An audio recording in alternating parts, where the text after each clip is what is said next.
오늘 제가 기록할 내용은 화물 자동차 안전 운임제에 대한 내용입니다.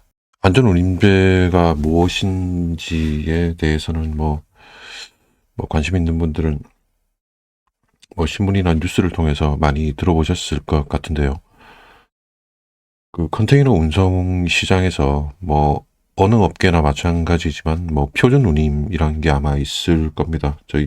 제가 현재 일하고 있는 하역업의 경우에도 표준 운임은 아니죠. 표준 하역료에 해당하는 퍼블릭 타리프, 공시효율이 있고, 그 다음에 일반 육사 운송의 경우에도 표준 운임이 있는 걸로 그렇게 알고 있습니다. 문제는 수요와 공급 문제에서 수요보다 공급이 워낙 많아지다 보니 이 운임, 그리고 하역료도 그렇고 계속해서 이제 내려가는 것이죠. 그런데 이 운송시장 같은 경우에는 과거 제가 자료를 찾아보니까 1990년대, 1993년인가 그렇더라고요. 93년 이후부터는 허가제에서 완전 경쟁 시장, 신고제로 이제 변경되면서 컨테이너 트레일러 차량들이 워낙 많습니다. 많고, 운임이 너무 많이 내려가서 낮은 운임 때문에 과로, 과속, 과적, 이러한 위험한 상황에 좀 처해 있다. 그렇기 때문에 표준 운임에 준하는 그런 요율로 계약을 하자.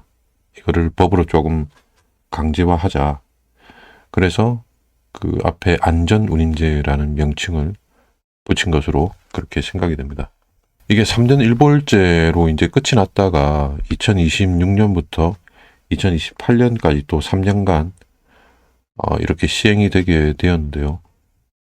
올해 1월 30일 날 국토부 고시 내용을 한번 보면서 이 안전운임제에 어떤 내용들이 있는지 간략히 좀 살펴보도록 하겠습니다. 2026년 적용 화물자동차 안전운임고시 국토교통부 고시 내용입니다. 1월 30일 날 이 자료가 나왔고요. 목적은 화물자동차 운수사업법 시행령에 따라 2026년도에 적용되는 화물자동차 안전운임을 고시함. 2026년 2월 1일부터 12월 30일까지 효력을 가진다. 아마 1년 단위로 해서 계속 고시가 업데이트 될 것으로 그렇게 생각이 됩니다. 화물차주에게 적정 수준의 임금이 지급되도록 운임이 하도 이제 많이 내려가 있으니까 그죠? 1월 1일부터 12월 31일까지 3년간 화물자동차 안전운임제를 도입하는 내용으로 운수사업법이 개정됨에 따라 컨테이너하고 시멘트 품목의 안전운임을 고시하려고 한다. 여기 적용 화물별로 나와 있는데 컨테이너 화물하고 시멘트 화물인데 저희는 컨테이너 화물 위주로 그렇게 보도록 하겠습니다. 여기 이제 목차를 보시면요. 고시 내용들은 크게 거리 구간별 운임표하고 부대 조항 그리고 대기료 할증 규정으로 크게 구성이 되어 있습니다. 운임에서 나온 어떤 숫자를 본다기보다도 이 부대 조항의 적용 방식들을 우리가 좀 이해하는 게 좀 많이 중요할 것 같습니다. 운임을 세 가지 종류로 구분을 하고 있는데요. 먼저 안전 운송 운임과 안전 위탁 운임, 그리고 운수 사업자 간 운임 이렇게 세 가지 형태로 구분을 하고 있습니다. 먼저 안전 운송 운임은 화주하고 운송회사하고 계약하는 운임, 그러니까 화주가 운송사에 지불하는 비용을 안전 운송 운임이라고 하고요.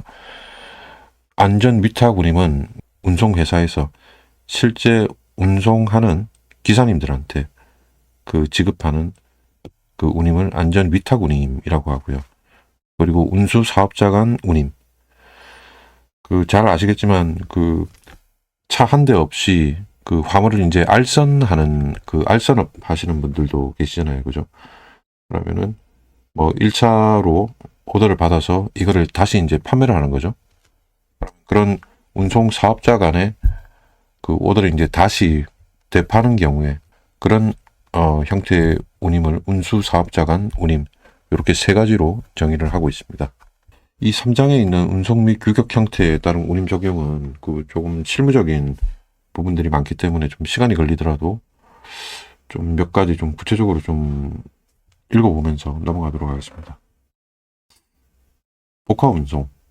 10번의 복합운송이라고 되어 있는데요. 복화라고도 하고 실무에서는 뭐 복합운송이라고도 얘기를 하는 것 같은데, 수입, 인바운드에서 화물을 적출하고 그리고 수출로 바로 적입하는 작업이 있으면 공컨테이너를 터미널이나 CY, ICD로 반납을 하지 않고 바로 이제 적입 작업을 하는 경우를 복합운송이라고 하죠.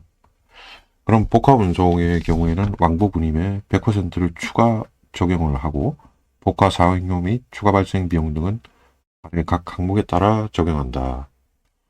이 내용을 보면 아마 그런 것 같습니다. 그 복합운송을 하는 경우에는 아마 수출 화주 쪽에서 DC를 하는 뭐 그런 관행이 아마 있었던 것 같은데, 그 고시 내용에서는 그 이런 복합 운송의 경우에도 100% 운송료를 지급해라고 이렇게 명시를 해놨네요. 그죠? 그런 게 있고, 11번의 콤바인 운송. 콤바인은 20피터 컨테이너 2대를 한 샤시에 2개 동시에 운송하는 경우들을 얘기하죠.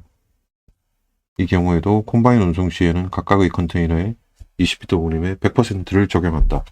고시에 이렇게 적어놨다는 거는 뭐 20피터 2개를 콤바인 운송하는 경우에는 화주들이 많이 좀 DC를 뭐 요구했다, 뭐 그런 말이겠죠. 뭐 DC를 요구하는데 따를 수밖에 없는 구조이겠죠. 왜냐하면은 수요보다 컨테이너 트레일러 공급이 지금 훨씬 많은 상황이기 때문에. 그러나 예외적으로 1번에서 4번까지의 요건을 충족한 콤바인 운송 시에는 20피터 컨테이너 운임의 180%를 적용한다. 200% 기준으로 이제 각 한 개당 10% DC까지는 허용을 한다. 뭐 요런 얘기 같습니다. 그리고 콤바인 운송 시 상행과 하행 시 운송하는 컨테이너 개수가 다른 경우에 각각 적용하는 그 방식도 고시 내용에 포함이 되어 있습니다. 자, 그리고 밥테일 운송. 그 화주 문전 도어에 입고를 해서 샤시만 떼놓고 가는 경우를 이제 얘기를 하는데요. 종전에 제가 알기로는 밥테일 비용이 따로 있었던 것으로 알고 있습니다. 샤시를 떼고 가는 경우에는 샤시 사용료 혹은 대기료에 해당하는 특정한 비용들을 지불을 했는데, 고시에서는 이 부분에 대해서 100% 왕복 운임을 이제 지불해야 된다라고 고시 내용에 이렇게 적어놨습니다. 1회 왕복 시 100%, 2회 왕복 시 왕복 운임의 200%를 적용한다. 한마디로 밥테일 비용 말고 차량 회차하는 경우에 그 운송료 왕복 운임에 해당하는 100% 비용을 지불을 해야 된다. 네, 그리고 13번은 온그라운드 운송에 대한 건데요. 화주 공장 또는 창고, 화주 문전의 컨테이너를 샤시에서 내려놓은 상태에서 화물을 적입 또는 적출하는 온그라운드 작업이 발생하는 운송의 경우에는 다음 각 목에 따라 운임을 적용하며 화물 차주에게 별도의 상하차비, 셔틀비 등을 청구할 수 없다. 온그라운드 작업은 땅에다가 말 그대로 컨테이너를 내려놓고 작업을 하는 경우를 얘기하는 것 같은데요. 근데 여기에 화물 차주한테 별도의 상하차비, 셔틀비를 왜 청구를 한다는 건지 이 내용은 잘 이해가 안 되네요. 그죠? 온그라운드 운송의 경우에는 컨테이너를 내려놓은 후 샤시만 기점으로 돌아오는 경우 해당 구간 왕복 운임의 100%를 적용한다. 공차를 종점으로 이동하여 온그라운드 작업이 끝난 컨테이너를 싣고 기점으로 복귀하는 경우 왕복 운임의 100%를 적용한다. 어쨌거나 그 밥테일 운송 샤시만 잘라놓는 경우, 그리고 뭐 컨테이너만 내려놓고 가는 경우 별도의 특정한 비용을 받는 게 아니고 100% 이제 왕복 운임을 이제 지급하라. 그리고 공차 운행, 화주 또는 운수업자의 요구로 10km 이상의 거리를 공차로 운행할 경우 요구 주체는 공차 운행 거리에 해당하는 왕복 운임의 50%를 지급하여야 한다.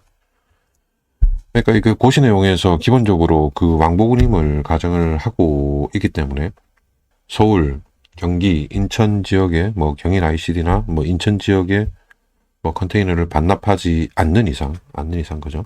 않는 이상 그런 예외를 제외하고는 전부 다 왕복 운송을 가정을 하고 있기 때문에 이와 같이 뭐 10km 이상의 거리를 공차로 운행할 경우에는 운행거리에 해당하는 왕복 운임의 절반을 지급해야 된다라고 이런 공차 운행에 대해서도 언급을 하고 있습니다. 포지셔닝이라고 적어놨는데요. 이거는 선사에서 오더가 나가는 경우를 얘기하겠죠. 엠티 컨테이너. 아마 경인 ICD에서 뭐 부산으로 내려오는 또는 육상 운송을 이용한 그런 공컨테이너 포지셔닝 업무를 얘기하는 것 같습니다. 이런 포지셔닝의 경우 해당 공안 왕복 운임의 절반을 적용한다. 경인 ICD에서 뭐 부산하고 경인 ICD 사이에 포지셔닝 비용은 제가 알기로는 편도로 계약을 했던 것으로 기억을 하거든요. 그러면은 그게 아니고 왕복 운임에 편도 운임이 아니라 별도의 편도 운임이 아니라 왕복 운임을 기준으로 해서 거기에 50%를 적용한다 라고 되어 있습니다. 이 포지셔닝 비용도 많이 늘어날 수 있겠네요. 그죠? 포지셔닝하고 셔틀도 거의 비슷한 개념입니다. 그죠? 화주 또는 운수업자의 요구에 의해 자가 CY, 철도 CY, 사내 야작장 간 셔틀 운송이 편도로 발생하는 경우에는 해당 구간 왕복 운임의 50%를 적용하며 왕복으로 발생하는 경우에는 해당 구간 왕복 운임의 100%를 적용한다. 공차 운행 발생 시 부대조항 15조에 따른 운임을 적용한다. 여기 15번 포지셔닝은 엠티 컨테이너를 얘기하고 여기 16번 항목은 화물이 적재되어 있는 풀 컨테이너를 얘기를 합니다. 예외 없이 왕복 운임의 50%를 적용하도록 고시에 명기되어 있습니다. 자, 그리고 항만이나 선사에 근무하시는 분들은 이 18번 항목이 좀 쟁점이 될 것 같은데요. 컨테이너 세척 셔틀 운임. 컨테이너 세척 발생으로 차주가 세척장까지 운행 또는 대기 등을 할 경우 선사는 화주 또는 운수 사업자를 통해 건당 2만 원의 셔틀 운임을 지급한다. 근데 여기서 얘기하는 거는 수입이 아니고 아마 수출에 대해서 얘기를 하는 것 같습니다. 우리나라는 수입보다 수출이 아직은 많은 나라죠. 그렇기 때문에 수입에서 회수된 공컨테이너, 그는 검사가 다 이제 완료된 컨테이너죠. 그 컨테이너만 가지고 수출을 할 수 없기 때문에 유럽이나 미주에서 그 선박을 통해 들어온 미검사 컨테이너들이 있습니다. 이 문제는 이제 좀 별도로 한번 얘기를 해야 될 것 같기는 한데, 미국이나 뭐 유럽이나 그쪽 나라들은 수출보다 수입이 좀 많잖아요. 그죠? 이런 아시아 쪽에서 뭐 수입을 해서 다 사용을 하고, 그 다음에 남아있는 공컨테이너는 수리나 세척을 하지 않고 그 상태 그대로 다시 아시아 지역으로 보낸단 말이죠. 아시아 지역, 한국을 포함한 아시아 지역에서는 그 미검사된 그리고 세척이 안 된 컨테이너를 바로 이제 상차를 하게 되면서 그 과정에 손상 컨테이너가 발견된다거나 아니면 세척이 필요한 컨테이너가 발견된다거나 이런 경우에 상차를 하고 나서 화물 운송 기사님들이 세척장을 경유해서 세척을 하고 나서 나가야 된단 말이죠.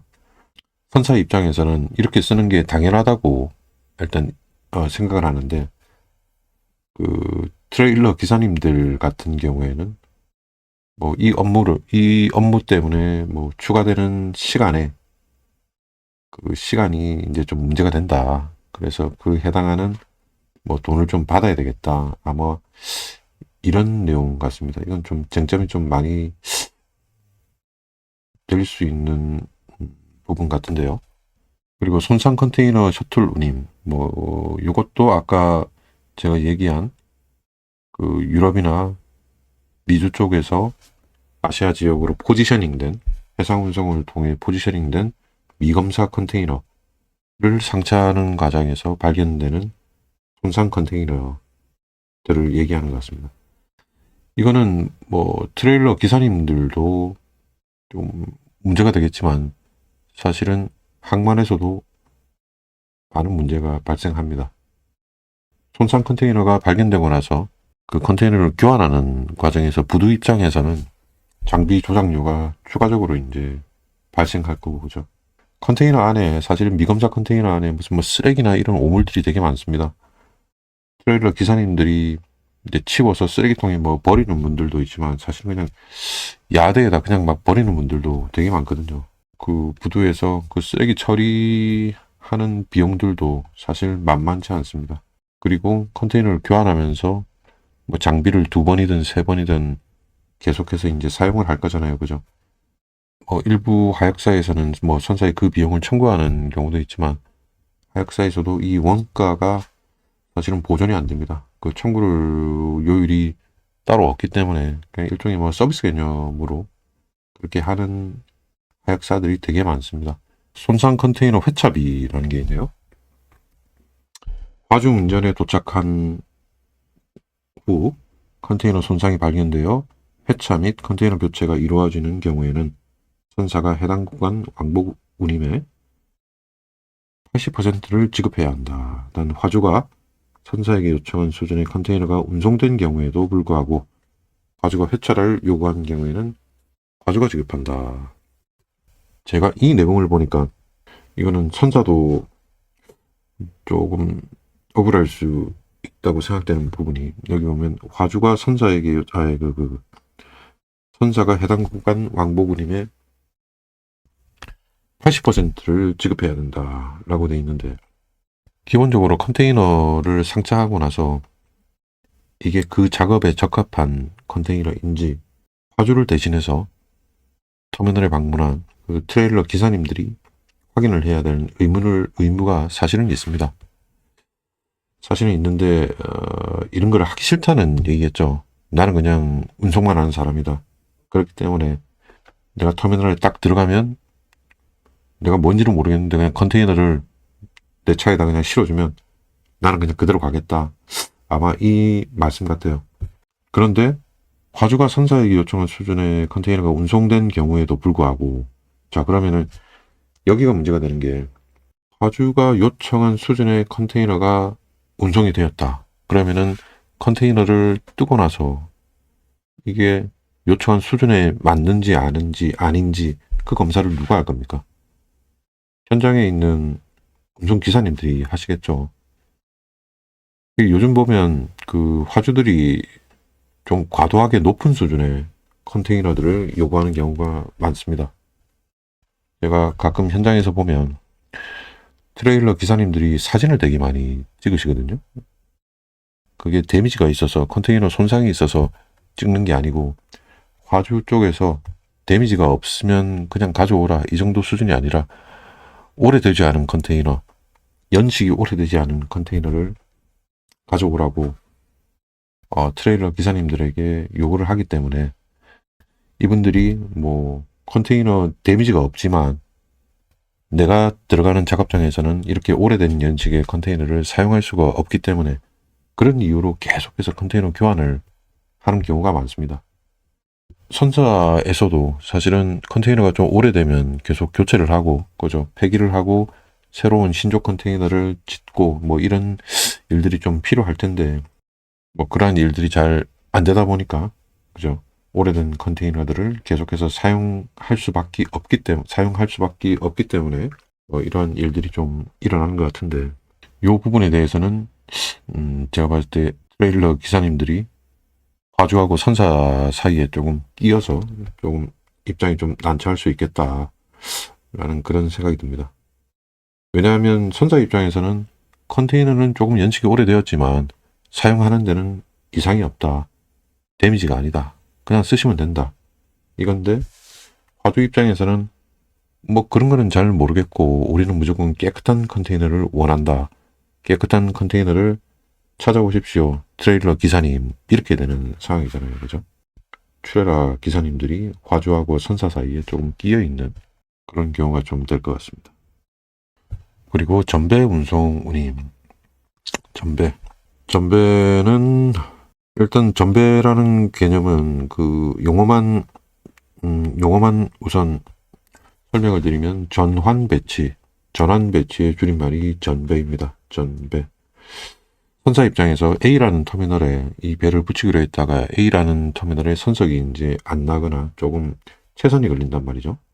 그러면은 갑작스레 B라는 터미널로 뭐 저반 터미널을 이제 옮긴다거나 그런 것들을 뭐 선사 입장에서 봤을 때 전환 배치라고 합니다. 선박의 전환 배치.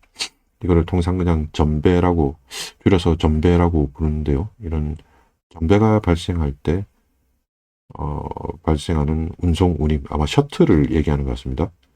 이 전배 셔틀 운임도 이 운임으로 하라라고 명시를 하고 있습니다.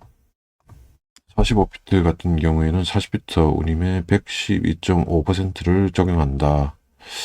이렇게 명시한 거는 이게 많이 지켜지지 않고 있다. 뭐 그런 얘기겠죠. 사장 내용을 보시면 할증의 적용 방법이라고 되어 있습니다. 할증 지급 방식, 사전에 예측 가능한 할증 운임의 경우 운임에 포함하여 지급한다. 다만 사전에 예측하지 못한 운임 할증, 배차 취소료 등이 발생한 경우에는 운송 완료 이후 입증 자료를 제출하여 적용한다. 할증률의 가산, 다수의 할증 조항이 동시에 적용되는 운송일 경우 다음과 같이 할증률을 합산하여 지급한다. 가장 높은 할증률 한 개를 우선 적용한 후 나머지 할증률은 50% 절반씩만 적용한다. 할증 항목이 3개를 초과하는 경우 할증률이 높은 순서대로 3개까지만 합산한다. 할증을 3개까지 적용할 수 있다는 얘기인 것 같습니다. 중량물 할증이고요.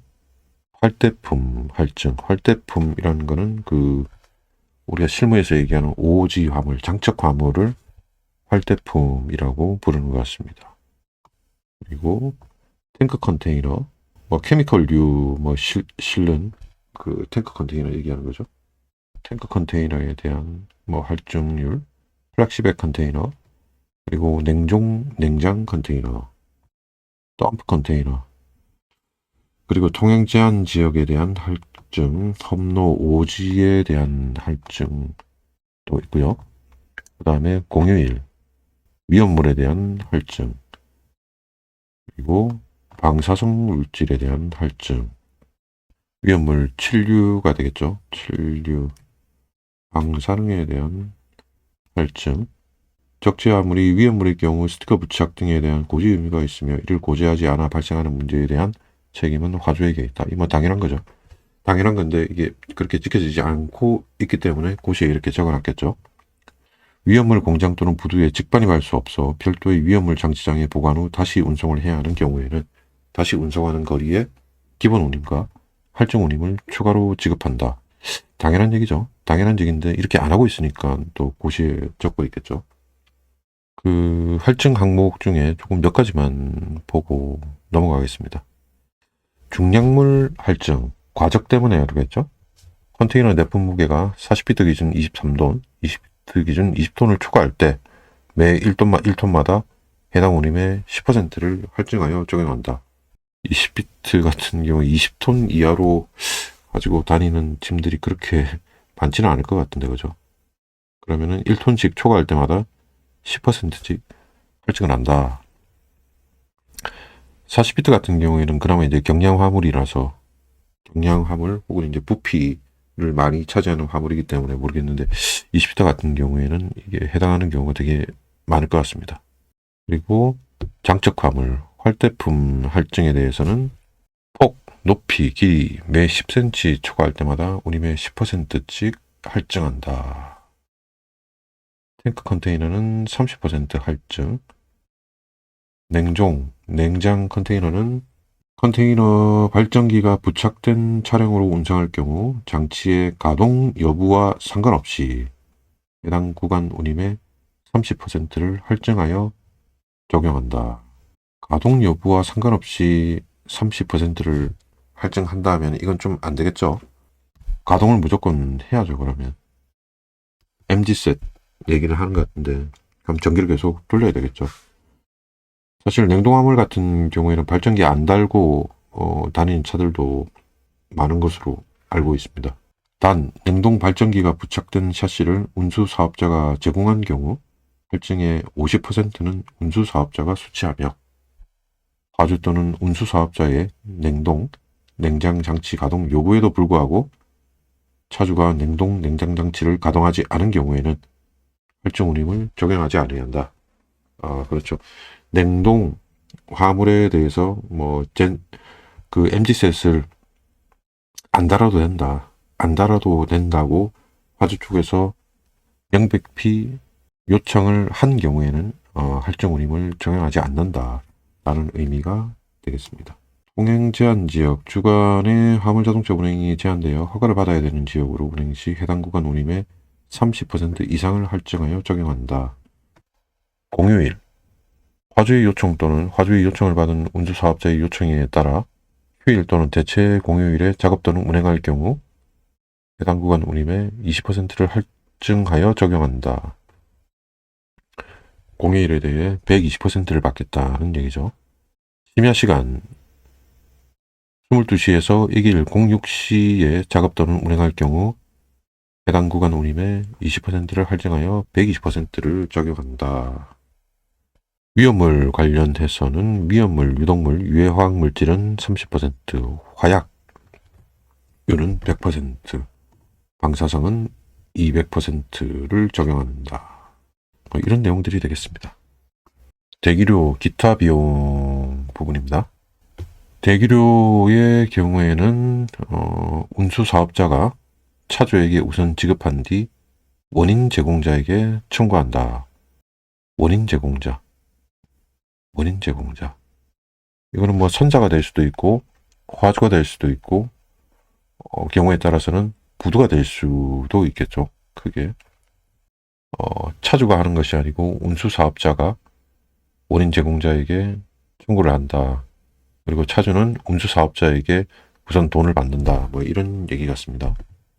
대기시간은 화주 또는 부두 운영사의 도착 요청 시간부터 상하차 및 송장 발급을 완료한 시간까지로 하고 별지 대기시간 확인서 또는 부두 운영사의 입출입 카드 내역을 증빙자료로 활용한다. 그런데 이게 증빙자료를 발행하고 하는 게 그게 이렇게 글로는 그냥 쉽게 써놓은 것 같은데 이게 쉽지는 않을 겁니다. 그게 쉽지는 않을 것 같습니다. 실제로 얼마나 발행이 되고 있는지는 잘 모르겠지만 그리고 약간 그저 구조적으로 그 화물운송 기사님들이 이걸 청구하기가 쉽지 않을 것 같죠. 차주 입장에서는 운수사업자가 본인들이 가배해장하잖아요. 그죠? 차주가 운수사업자에게 돈을 받고 그 다음에 일감을 받는 상황인데 이 사람들이 먼저 돈을 받고 그 다음에 운수사업자가 취합을 해서 원인 제공자에게 청구를 한다. 이게 구조적으로 쉽지는 않을 것 같습니다. 항만부두에서 대기가 발생한 경우 1시간을 초과할 시 30분당 2만원씩 대기료를 지급한다. 부두 입장에서 봤을 때 90분이 되겠죠? 90분 초과하면 30분당 2만원이다. 조금 악용할 수 있는 경우도 없지는 않겠죠, 그죠? 항만에 있는 분들은 만약에 이게 강제적으로 시행이 될 것 같으면 시간당 출입 가능한 트레일러 수량을 아마 제한을 할 겁니다. 이 안전운임제 문제 말고 그 뒤 이어서 시간이 되면 조금 정리할 내용인데 공컨테이너의 그 품질 문제하고 과거에 비해서 그 터미널의 상하차 시간들이 일부 터미널들은 조금 길어지는 게 사실이기도 하거든요. 그거는 어떻게 보면 부두의 문제라기보다도 시간당 작업 처리량이 너무 많이 늘어서 그렇습니다. 배가 너무 많이 커졌죠. 배가 많이 커졌기 때문에 큰 배가 들어왔을 때 동시에 처리하는 용량이 워낙 많이 늘다 보니까 부두라는 거는 고정시설이잖아요. 그죠? 그리고 지금 지어진 부두들은 지금 운영을 당장 시작하는 부두들도 그 디자인 자체는 10년 전 기준으로 해서 만들어 놓은 것이죠. 근데 그 10년 사이에 배 크기가 되게 많이 커지지 않습니까? 그죠? 그러니까 그런 동시 처리량들을 따라가기 힘들기 때문에 구조적으로 발생하는 문제들인데 이거를 부도의 탓으로만 얘기를 하겠다. 조금 섭섭할 수 있는 부분들이 부도 운영사의 입장에서는 좀 많을 것 같습니다. 화주 운전에서 대기가 발생한 경우 2시간을 초과할 시 30분당 2만원씩 대기료를 지급한다. 이거는 화주한테 대기료를 받겠다는 얘기죠. 상하차지에서 차주가 별지 서식의 대기시간 확인서 서명을 요구할 시 화주는 해당 차량의 입출 시간에 따라 서명해야 된다. 검색기 검사 운송. 차주가 검색대를 통과할 경우 운수사업자는 10만원을 지급한다. 부대에 보면 뭐 엑스레이 검색대라는 것이 있죠. 이 통관되기 전에 수입함을 기준으로 뭐 통관되기 전에 엑스레이 검색대를 통과하고 나서 그 다음에 반출이 되는 경우 이것도 일종의 이제 그 셔틀 비용에 해당하겠죠. 요 건당 10만원을 지급한다고 이렇게 명시를 해놨습니다. 뭐 그리고 필요에 따라 뭐 대형 교량 왕복 통행료, 인천공항 주차료가 발생하는 경우 실비를 추가하여 지급한다. 이런 것도 지급 안 했나 보네요, 그죠? 우리가 택시를 타도 그 톨비 같은 거 따로 이제 내잖아요, 그죠? 뭐 이런 건 좀 내는 게 맞는 것 같은데 그냥 운임의 운송료에 다 포함해서 그렇게 하나 봅니다. CY 철송장, 보관소 등을 설치 및 운영하여 운송이 이루어질 경우 운영비, 상하차비, 셔틀 운임 등을 차주에게 청구할 수 없다. 상하차비. 이건 아마 저 경인 ICD 상하차비 그거 얘기하는 것 같습니다. 요거는 좀 다른 얘기가, 다른 또 이유가 있겠죠. 여기서 얘기하기는 너무 좀, 이야기가 좀 길어질 것 같고요. 경인 ICD를 운영하는 운송사, CY 업자 입장에서 또 생각해 볼 필요가 또 있는 것 같습니다. 자, 그리고 6장에는 차주의 업무 범위 등 갈등 조정에 대한 내용이 나오는데요. 차주의 업무 범위, 차주에게 수행시킬 수 없는 업무는 첫 번째, FR, 트레드랙 컨테이너의 양면, 벽면을 접거나 펴는 작업. 요거 얘기하는 것 같습니다. 콜랩서블 월을 이렇게 내렸다가 폈다가 하는 작업을 얘기하는 것 같은데, 이거 실제로 운송기사님들이 하시는 경우들이 있습니다.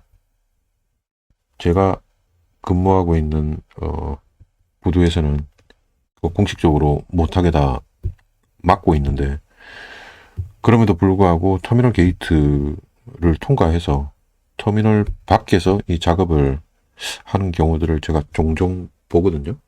이거를 어디서 요구할까요? 아마 화주가 요구를 하겠죠. 그러니까 뭐 이렇게 벽면이 세워져 있는 경우에 뭐 들어올 때 뭐 눕혀서 들어오라 하든가 뭐 그런 경우가 있을 것 같은데 트레일러 기사님의 업무 범위가 아니다. 이건 뭐 당연한 거죠. 뭐 안 하시면 됩니다. 컨테이너 벽면에 각종 스티커의 부착 및 제거 작업. 이것도 기사님들이 할 필요 없죠. 이거 원칙적으로 하면은 그 화주 작업장에서 다 뜯어서 다 제거하고 들어와야 되는 겁니다. 그죠? 근데 자기들이 이제 안 하고 어떻게 보면 그 트레일러 기사님들한테 좀 떠미는 거죠. 그죠? 근데 부도 입장에서는 선사에서 스티커가 부착된 거는 받지 마라 했기 때문에 부도에서는 막을 수밖에 없는 입장입니다. 이것도 어떻게 보면은 트레일러 기사님들이 화주하고 선사 사이에 좀 끼어 있는 뭐 그런 좀 끼어 있는 뭐 그런 입장이라고 볼 수도 있을 것 같습니다. 컨테이너 검사 및 청소 작업. 이거는 공컨테이너 양화 컨테이너 아마 그거를 얘기하는 건데요, 그죠? 미국이나 유럽 쪽에서 들어온 그 공컨테이너들 실제로 열어보면 청소 안 된 컨테이너들 되게 많습니다. 그런데 이게 구조적으로 좀 힘든 게 나중에 별도의 주제로 시간 낼 때 자료를 좀 만들어 보겠습니다만 수입보다 수출이 훨씬 많기 때문에 검사가 완료된 수입해서 온 컨테이너를 가지고 수출 물량을 다 맞출 수가 없거든요. 뭐 그런 현실적인 한계가 있기 때문에 그렇다고 부두에서 전량 검사를 할 수도 없는 노릇이고 그게 비용도 그렇고 비용의 문제도 있지만 사실은 시간의 문제가 더 크거든요. 그렇게 되면 결국 수출 물량을 다 맞추지를 못합니다. 그렇기 때문에 그 아는 기사님들은 이런 그 상황을 알기 때문에 자기가 그냥 시간을 벌어야 되겠죠. 빨리빨리 운송 하나 더 하는 게 본인들한테는 더 남는 거니까. 그렇기 때문에 어쩔 수 없이 뭐 본인이 이제 뭐 내부 청소를 하신다거나 뭐 그런 경우들이 많습니다. 그리고 오픈탑 컨테이너의 천막 개폐 및 설치 작업. 이것도 아마 화주 작업장에서 이렇게 요구를 하나 보네요. 컨테이너 문 개폐 업무. 수리 검사장에 가면 컨테이너 내부를 확인을 해야 되기 때문에 컨테이너 문을 열어야 되는데 그걸 트레일러 기사님들이 하시는 경우들을 많이 봅니다. 제가 보기에는 뭐라 해야 되지? 이거를 그 수리장에 계신 분들이 열어라고 강제하는 것이 아니고 차량들이 좀 많이 밀려 있잖아요. 그죠? 많이 밀려 있기 때문에 뭐 트레일러 기사님 중에 이제 본인은 선의해서 그냥 여는 그런 경우들이 많은 것 같아요. 이걸 만약에 뭐 열기 싫으시면 제가 보기에 안 열면 됩니다. 안 열면 열지 않으면은 그 줄 서 계시다가 그 수리장에 검사원 분들이 또 열면 되거든요. 그런데 본인이 뭐 나는 선의해서 뭐 수리장에 검사하는 분들도 뭐 시간 바쁘고 하니까 내가 먼저 열어놓겠다 하면 그냥 여시면 됩니다. 그 이런 것까지 굳이 이렇게 적어야 되는가 법 항목 뭐 고시에다 적어야 되는가 그런 생각이 좀 들기도 하고 좀 그렇네요. 그 다음에 컨테이너 실 체결 및 해체 작업. 이 기사님들이 이거 왜 하십니까? 컨테이너 실 체결하는 거는 수출 컨테이너겠죠. 작업하고 나서 작업장에서 잠궈야죠. 이거를 기사님들이 왜 잠근다는 거죠? 해체? 실 자르는 거 얘기하는 거 아니에요. 그죠? 이거 수입 화물이겠죠? 이것도 기사님들이 왜 자릅니까? 아마 이런 부분들은 지금 이 자료를 기록하고 있는 제 입장에서는 제가 업무를 경험해 본 게 뭐 선사 그리고 하역사 정도밖에 안 되기 때문에 또 물류에서는 화주하고 그다음에 운송사 간에 이루어지는 일들이 어떻게 보면 더 큰 부분을 또 차지할 수 있지 않겠습니까? 그죠? 그래서 제가 경험해 보지 못한 부분이기 때문에 좀 잘 이해가 안 되는 것 같습니다. 오히려 고시에 적혀져 있는 이 항목들을 보면서 우리가 일반적으로 생각하는 것과 좀 다르게 작업 현장이 돌아가는구나 라는 생각을 좀 하게 되는 것 같습니다. 송장에 기입된 중량과 실제 중량의 차이로 과적에 단속되거나 그렇죠. 화주는 10톤이라 해서 운송했는데 과적 단속에 걸리고 보니 뭐 한 20톤, 30톤 이란 말이죠. 그럼 과태료도 화주가 부담한다. 당연한 얘기 아닌가요? 근데 아닌 경우가 있으니까 이렇게 적어놨겠죠. 새로운 서비스 적용, 본 운임 상정 시 누락된 항목 또는 새로운 서비스가 발생한 경우 항목 신설 여부와 금액을 안전운임위원회의 승인을 받아 적용한다. 부대 조항과 관련하여 갈등 및 혼란이 초래될 경우 국토교통부 주관하에 안전운임위원회의 협의를 통해 조정할 수 있다. 이 대기료 항목들을 제가 읽어보니까 사실은 부두나 선사 입장이 아닌 화주와 그 운송사 간에 운송사도 아니죠. 화주와 그 운송기사님들과의 관계에서 발생하는 그런 대기료 기타 비용들이 많은데 뭐 이것들을 요 항목들을 하나하나 좀 읽어보다 보니까 이 트레일러 기사님들이 화주와의 관계에서 정말 을의 입장에 있고 뭐 우리가 소위 말하는 갑질을 당하고 있구나 하는 그런 생각이 좀 많이 드는 것 같습니다. 자, 그 다음은 뭐 안전운임표고요. 여기 있는 내용들은 기존의 운송회사의 뭐 표준운임과 비슷한 거라 그냥 보시면 될 것 같습니다. 아까 그 서두에서 얘기했던 안전위탁운임, 운수사업자 간 운임, 안전운송운임 각 세 가지에 대해서 그 운송 거리, 왕복 베이스로 해가지고 키로 단위로 이렇게 가이드 운임이, 표준 운임이 다 제시되어 있고요. 550km까지 지금 나와 있네요. 그죠? 안전 운송 운임과 운수 사업자 간 운임, 그리고 안전 위탁 운임.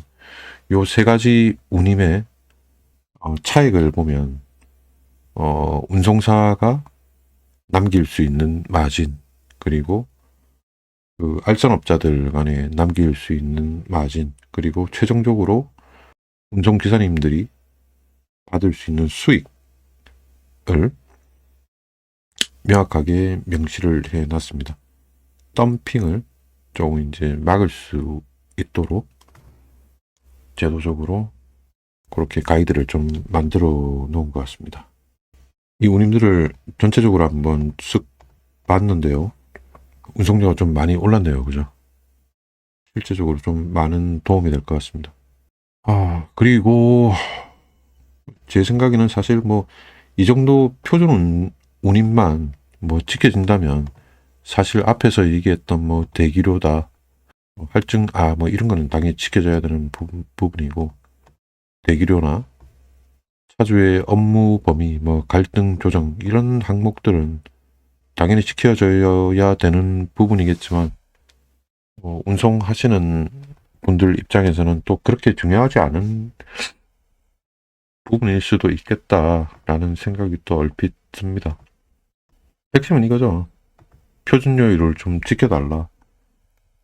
이렇게 거리 단위로 나와 있는 운송료 말고도 구간별로 나와 있는 표준 운임, 안전 운임도 있습니다. 부산시랑 광양항과 배후단지 간 수질 컨테이너 품목 안전 운임, 요거는 편도 베이스로 지금 해놨네요. 부산 신항의 각 터미널을 기점으로 해서 뒤에 이제 배후 지역에 있는 뭐 CFS들 작업장을 기점으로 하는 일종의 셔틀 요일이 되겠죠. 요거는 또 편도 요일로 이렇게 해놨네요. 요런 제가 안전운임 그 국토부 고시를 전반적으로 읽어보고 그 다음에 생각나는 그 단어들을 적어봤는데요. 사실은 제가 뭐 운송 전문가도 아니고 운송 계약을 뭐 전문적으로 하는 사람도 아니고, 그리고 뭐 화주와의 관계를 잘 알지도 못하기 때문에 그냥 해운이나 항만 실무를 하는 사람 입장에서 이 내용이 어떤 내용이고 운송회사와 선사 그리고 부두 하역사의 경우에는 어떤 쟁점이 있는지 간단하게 살펴보기 위해서 이 고시 내용을 한 두어 번 정도 읽어봤습니다. 애초에 그죠? 이 표준 운임이라는 게 있었겠죠. 그죠? 그러다가 허가제에서 신고제로 바뀌었단 말이죠. 결국 이 시장도 완전 경쟁이 되었고 수요보다는 공급이 더 많아졌다. 그래서 정부가 일종의 사적제라는 말이 저는 정확하지는 않을 거라고 생각을 하는데, 우리가 뭐 대중교통, 버스나 지하철, 뭐 택시와 같은 공공재에 준해서 정부가 조금 개입을 해야 되는 그런 단계까지 온 게 아닌가. 1980년대까지는 대부분 이 운송사, 육상운송 같은 경우에 전부 허가제였던 것으로 알고 있습니다. 그리고 1980년대 중후반에 이게 점진적으로 신고제로 바뀌게 되었다라는 것으로 알고 있는데요. 제가 블로그 검색을 하다가 이게 허가제에서 신고제로 언제 바뀌게 되었는지 그게 좀 궁금하더라고요. 보니까 1987년도에서 시작해서 1993년에 모든 운송 사업자가 신고제로 이제 확대가 되었다라는 그런 내용을 좀 확인을 했습니다. 자동차 운수 사업법 시행령 1987년 7월 27일자 자동차 운수 사업 중 구역 화물 자동차 운송 사업, 전세버스 운송 사업, 특수 자동차 운송 사업의 운임 또는 요금 결정에 대하여 종전에는 인가를 받도록 하였으나 신고제로 전환하여 운임 또는 요금 산정에 있어 자율성을 가지도록 함. 표준요율이 이때부터 조금씩 깨지기 시작했다 이거네요. 네가 받고 싶은 대로 그냥 받아라. 아마 1993년을 일반적으로 자동차 운수 사업이 신고제에서 허가제에서 신고제로 이제 완전히 바뀌었다라고 보는 이유가 이 시행령 1993년에 발표된 이 시행령을 근거로 얘기를 하는 것 같습니다. 여기 보면 나 항목하고 다 항목이 여기 이제 해당하겠죠. 컨테이너 운송 사업의 경쟁력 강화와 제도 개선을 위하여 면허제에서 등록제로 전환함이라고 기록이 이제 되어 있네요. 그죠? 늦은 시간에 제가 이거 지금 녹화를 하다 보니까 목소리도 좀 많이 갈라지고 정신이 좀 없긴 한데 오늘이 아니면은 이거를 기록할 시간이 안 될 것 같아가지고 정리를 해봤습니다. 안전운임제라는 그 용어 자체는 사실 조금 뭐라 해야 되지? 조금 어렵다고 해야 될까요? 좀 그런 느낌이 좀 없지 않아 있습니다. 사실은 표준 운임이잖아요. 그죠? 표준 운임을 준수하자 뭐 이런 얘기인데 그 안전이란 문제를 이제 시대적으로 요즘 최근 들어서 이제 안전 문제를 워낙 이제 강조를 하다 보니까 뭐만 있으면 일단 앞에 뭐 안전이라는 단어를 좀 붙이는 경향이 좀 있는 것 같은데 그 안전운임이라는 게 그 내용을 보면 허가제에서 신고제로 이제 완전 전환한 지 93년 기준으로 하면은 거의 30년이 넘었죠. 수요보다 공급이 워낙 많은 수요보다 공급이 월등히 많은 상황에서 덤핑이 유도될 수밖에 없었고 갑의 어떻게 보면 일종의 횡포가 구조적으로 고착화될 수밖에 없는 그런 시장이 되었단 말이죠. 그러다 보니 정부가 사적지에 해당하던 정확하게는 사적지는 아닙니다만 그 화물 운송 자동차 시장에 대해서 일종의 공공재로서의 필요한 어느 정도의 이제 정부 개입을 해야 되는 그런 상황이다. 그렇게 보시면 될 것 같습니다. 이 근본 원인을 생각해 본다면 운송 시장에서는 신고제의 문제가 있을 것이고요. 그죠? 차츰 개선을 하겠죠. 과도기적인 문제고 계속 신고제보다도 허가제로 조금씩 변해가지 않을까 그런 생각이 듭니다. 버스나 택시나 다 허가제잖아요. 그죠? 면허가 있어야 되는데 왜 컨테이너 트레일러 운송 사업에 대해서는 내가 그냥 하고 싶다 하면 그냥 하세요. 이런 식이 되면 조금 계속 이런 어려움들이 반복이 되겠죠. 그리고 두 번째는 선사 입장에서는 거죠. 선사 입장에서는 사실 컨테이너 공급 문제가 제일 큽니다. 공급 문제가 아니고 컨테이너의 품질 문제. 수입보다 수출이 월등히 많은 나라에서 검사가 완료된 수입 컨테이너만 가지고 처리가 안 되다 보니까 미국이나 유럽에서 그 선박을 통해 공급받은 미검사 컨테이너를 바로 사용하다 보니까 그 안에 이제 쓰레기 같은 것이 발견된다거나 데미지 컨테이너가 발견된다거나 이런 일들이 이제 발생하는 부분들이 좀 있고요. 그리고 그보다 제가 실무 현장에서 봤을 때는 데미지 컨테이너보다 사실은 수출 화주들의 눈높이가 좀 많이 높아지다 보니까 멀쩡히 사용할 수 있는 컨테이너임에도 불구하고 제작 연도가 오래됐으면 일단 사용하지 않겠다 라는 이런 부분도 있기 때문에 그 피해를 고스란히 현장에서 실제 컨테이너 운송을 하는 트레일러 기사님들이 부담하게 되는 것이 아닌가 그런 생각이 듭니다. 마지막으로 세 번째는 항만 하역사의 경우에 항만을 한번 지어놓으면은 그 업그레이드 혹은 그 시설 확장이 어렵잖아요, 그죠? 근데 그 사이에 선박이 너무 많이 커지는 거죠. 선박이 커지는 게 뭐 전체 뭐 항만에서 처리하는 물동량에서는 별로 티가 안 나겠지만 그 일시 처리량에 있어서는 그 터미널 시설이 영향을 많이 받습니다, 그죠? 부두가 커지는 속도보다 뭐 선박이 그 배로 뭐 크기가 커지다 보니까 일시 처리량에 있어서 조금 버거운 측면들이 분명히 있는 것 같습니다. 그냥 단순히 이제 비용 문제를 떠나서 해결이 되려면 어떻게 보면 과거처럼 하역부도하고 ODCY를 병행해서 사용해야 되는 단계에 와 있지 않나 그런 생각을 해봅니다. 예전에 부두가 되게 작던 시절이 있었잖아요, 그죠?